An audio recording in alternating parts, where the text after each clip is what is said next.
this is part 2 of today's lesson. We're now actually starting the material that's in section 3.3. So based on what you've already learned, you could go back and do the questions for section 3.1. This is actually Roman numeral 2. And today we're going to talk about increasing and decreasing functions. As with the other case, there's a lot of words and notation that goes into the formal definition. I think a picture is worth 1,000 words, so I'm just going to draw you a picture and we're going to make some conclusions from there.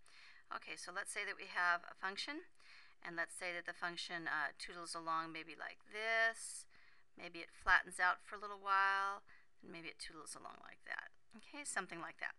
And let's say that this is right here, this is going to be point A, and right here, this is going to be point B. Okay, so we say that a function is increasing if, as I move from left to right, the y values are getting larger. So as I move along here until I get to x equals a, the y values were getting larger.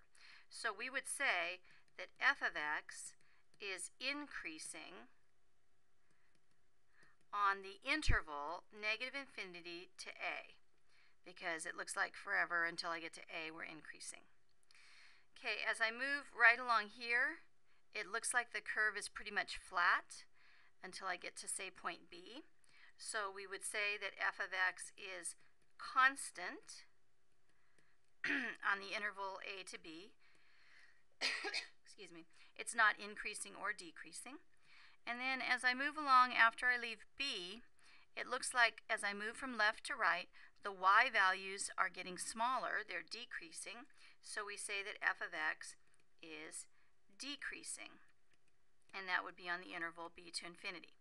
So that's kind of the definition of increasing or decreasing. Increasing means the y values are getting larger as you move from left to right. Decreasing means the y values are getting smaller. Now let's think about how that's related to the derivative values. In this first area, if the y values are getting larger, what kind of slope do I have all along there? Do I have a positive slope or a negative slope? Okay, hopefully you concluded that I have a positive slope. That means everywhere along there, f prime of x would actually be greater than 0. It would have positive values. So when f of x is increasing, f prime of x is greater than 0, has positive values. Okay, all along this part right here in blue, what are the values of the slope everywhere along there?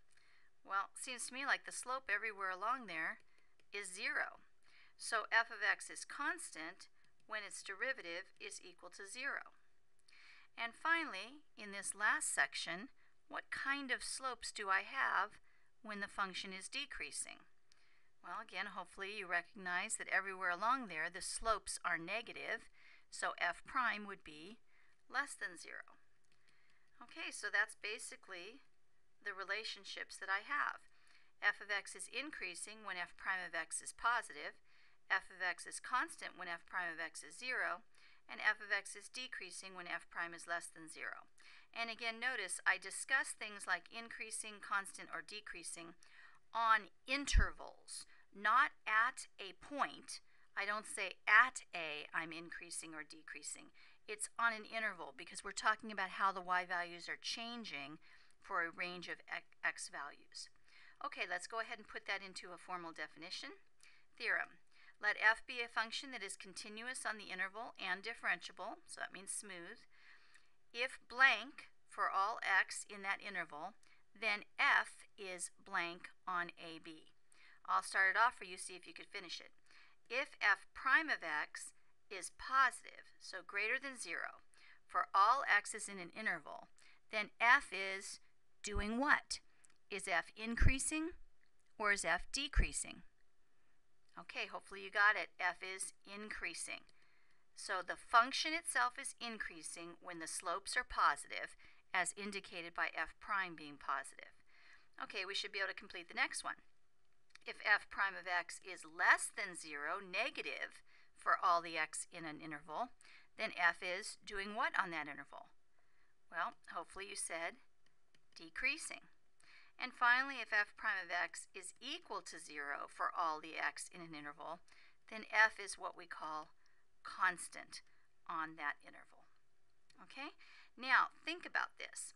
If I have something that is increasing, so positive slopes, and then decreasing, negative slopes, the point at which I changed from increasing to decreasing would have a special name. We talked about this earlier. This would be called a relative maximum. So finding maximums or minimums is related to finding out where a function is increasing and where it's decreasing.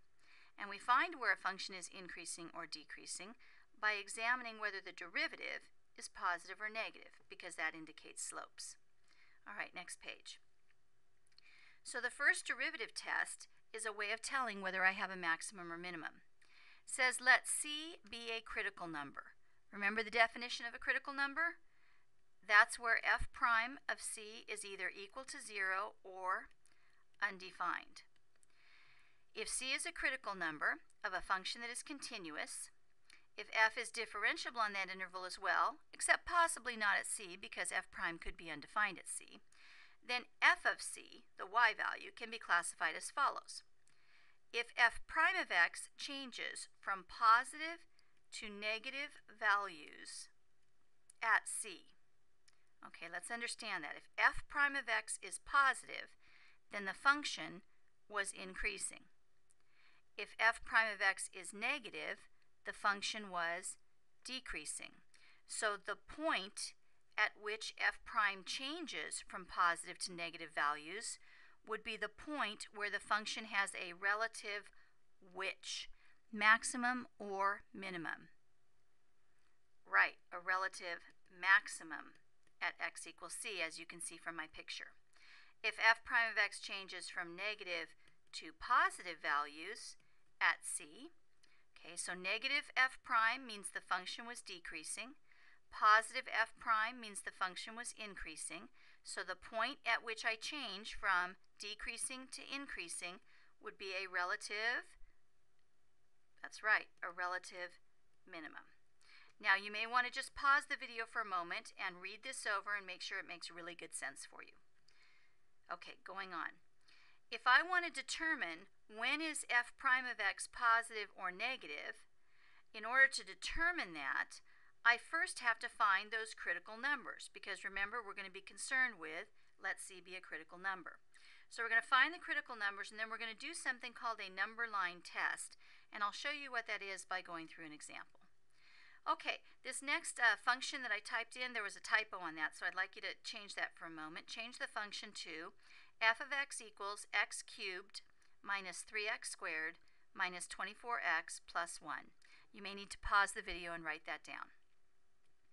Okay, let's do the problem. Consider this function. Find the intervals on which the function is increasing and decreasing and the locations of any relative extrema. Step 1 is always going to be to find your critical values. And your critical values are where the derivative is either 0 or does not exist. So I'm going to take the derivative. Okay, taking the derivative of this, I get 3x squared minus 6x minus 24. Now I want to know for what value of x is that either equal to 0 or undefined. Well, I don't have to worry about undefined because this is a polynomial. So I'm going to set it equal to 0. Okay, I can factor a 3 out. All right, and then I should be able to factor this. Why don't you pause the video, factor this, and solve it, then start it back up again.